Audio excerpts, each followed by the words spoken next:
Well, one guy, he can shoot. The other guy, not so much. Where we gonna go to celebrate? Uh, Thinking Club Shay Shay. Club Shay Shay. Club Shay Shay, yep. Get that stuff out of here.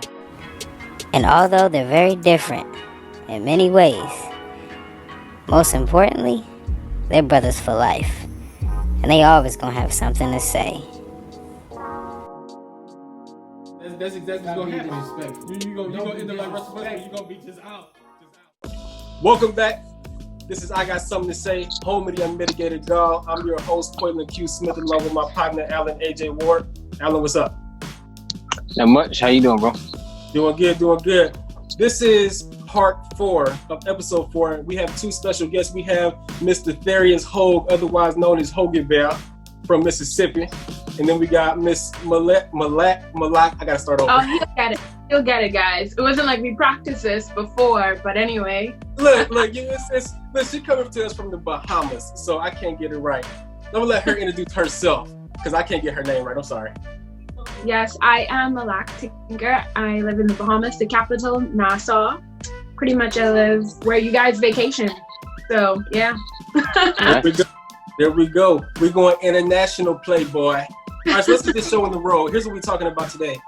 We're going to talk about human nature a little bit and people having people in their inner circles. Now, it's all true. We all have a friend group. We all have people in our inner circles, and that's all fine and dandy. But we're noticing a trend with people.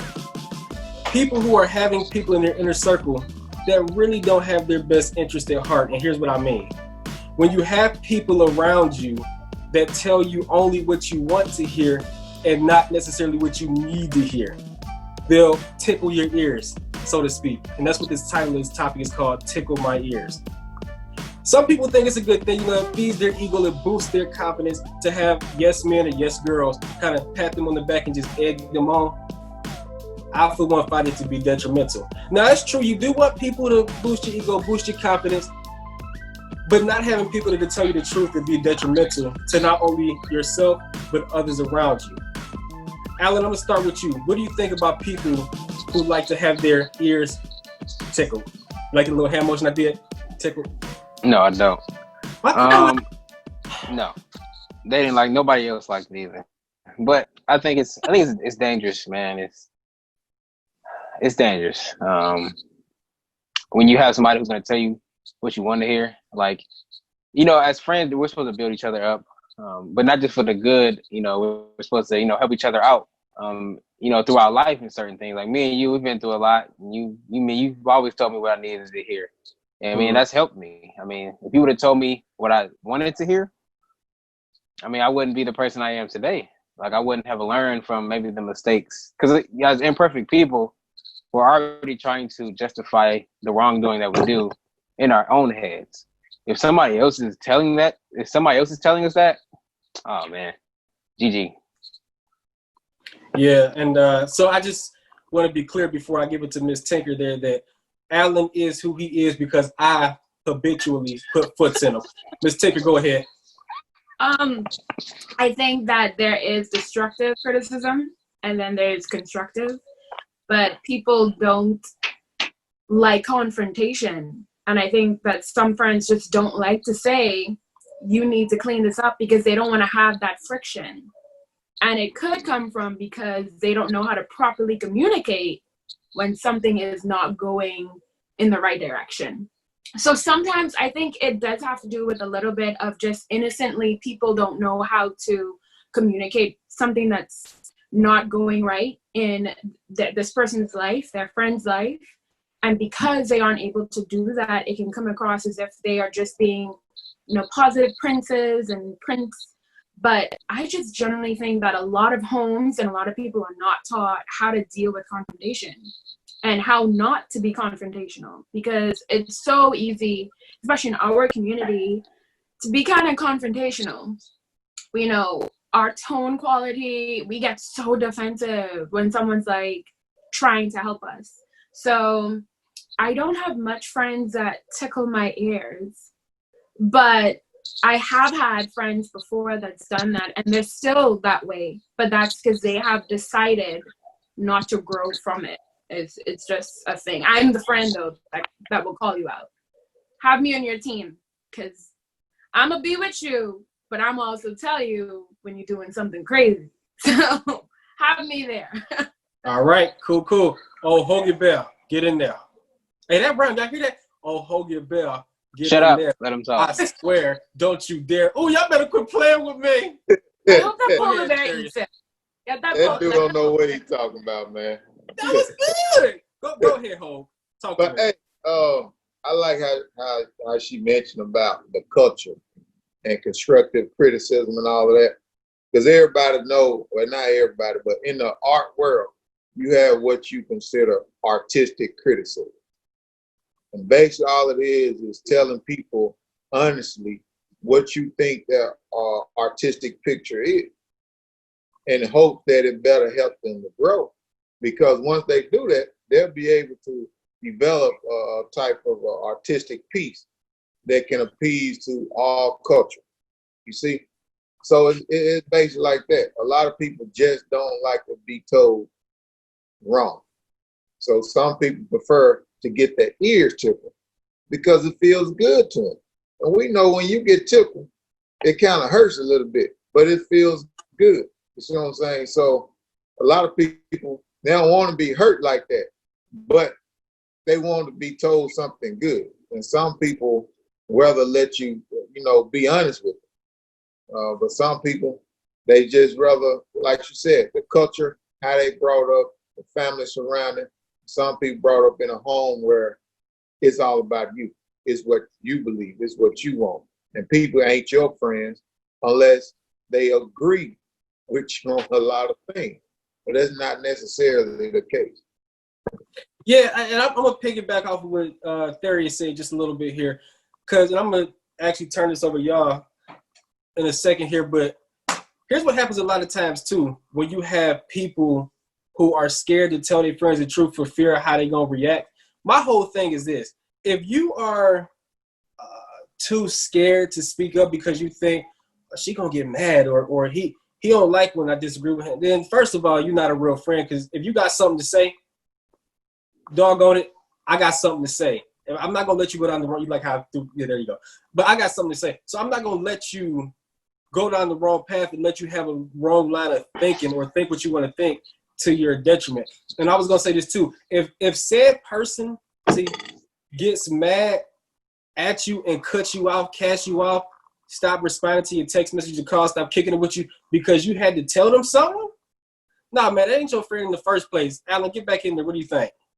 Talk to me. That's a really good point. I mean, I said it. No, they might be your friend. I don't necessarily agree with that. They might be your friend, but they're not mature enough to realize, what being a true friend. I guess I get what you're saying, but they don't realize, because people, I mean, they love you, but like you said, they want to get their ears tickled. So they're just not mature enough to realize that, we're not, you're not perfect, and that anybody, I mean, we all can do wrong. So if your friend tells you that, then, you have to be mature enough to realize that you need to take that. You need to eat that. Gotta eat that. Yeah. Ms. Tinker, get back in there. Talk to me.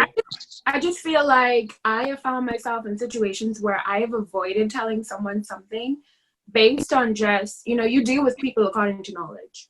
So I won't tickle your ear. I won't even get up in your business because I realize that you lack reasonableness in this area.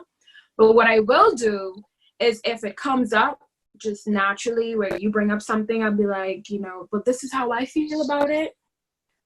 Because I have found myself, especially when dealing with, I have generally more male friends than female friends, but especially in dealing with my male friends, when they start dating, I just feel like it comes to, not I feel like, but it has happened where it's difficult to generally tell them yo, you're doing this the wrong way. You're dating the wrong way. You're not doing it right.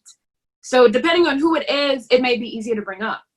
Some friends may be like, yo, where do you think I need improvement on? They want to know what they're doing wrong. Whereas others, they don't want to know. They just want you to listen to what they have to say and just kind of that be it. Now, I got a question for you now that you brought that up. So if you have somebody, Hoagie, I'm gonna let you get back in there in a second. Give me 1 second here. Let me ask you this, Ms. Tinker. So if somebody only wants to, wants you to listen, do you actually give that person your listening ear to say what they have to say, even though you know is bull jive? Yeah, I do, simply because I see friendship like a dartboard. There are going to be people in the center of my life. Those are the people that I could be completely open and honest with. And then those wide out circles, there are just other people that are friends, but they're just not in that space of where we mutually have that understanding of where I need you to pull me when I'm falling or when something's happening. So you might be on that out circle and you just want me to listen, and that's fine. I'll listen to you. I won't let you fall into a ditch. No, I'll tell you there's a ditch, be careful. But at the same time, I'm selective with who I'm going to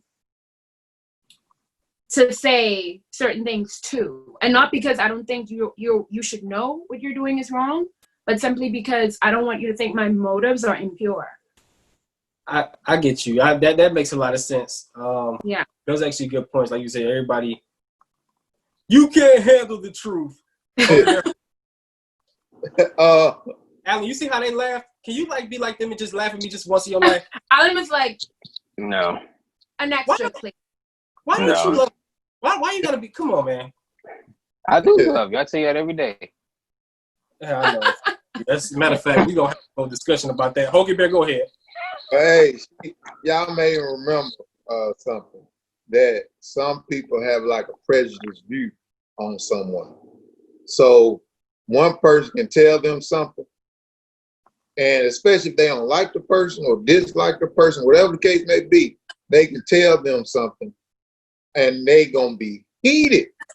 Mm-hmm. But the next person tell them the exact same thing in the exact same way, but they may like this person or have a better, I guess, love or interest, whatever, than the next person. And they gonna, be cool with it. For instance, years ago, an old white dude, heavy set, whatever like that, I always joke a lot. He told, they were working on a project.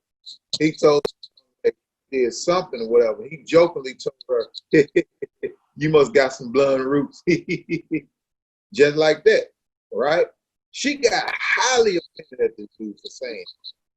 She went to some old dudes and told them, and they had to confront the dude like, hey, man, homegirl didn't like what you said. You need to go back and apologize. He was like, hey, that's not what the scripture said. That's not what we're supposed to do. She didn't like what I said. She need to come to me with a whoop. And y'all don't need to, but the point is, what he said wasn't wrong. It was joke. But let one of her friends said that, it would have been all fun and dandy. You see, a lot of times it may be things seasoned with salt, who it is, because a lot of people wear that, as the old song goes, heart on the sleeve. We know a lot of people wear their feelings and their heart on the sleeve. So when one person says something to them, they mad, heated, want to fight. But their friend can say the exact same thing, and it's like, oh yeah, Gary, you're right. But next person say the same thing, they can be ready to fight, man. They can go on somewhere with that bull, that crap. Therius, and I'm gonna wrap it up on this, but Therius actually made a good point within everything that he said, because he had lost me for like the first 45 seconds, but I got what he was saying. It is important, though. I will say this, but Hoagie Bear know how to go.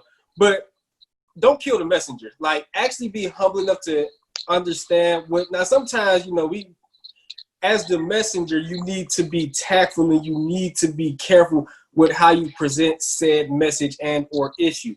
But as the recipient, once you get past that initial shock that they said that to me, once you get past all that, actually slow down and be humble enough to say, okay, what are they actually trying to say? Sometimes the messenger is off, but actually, give the messenger's message a chance to do its job before you summarily dismiss it. So we're going to drop this topic right here. We thank the two of you for coming on. We'll be right back with more. I got something to say right after this.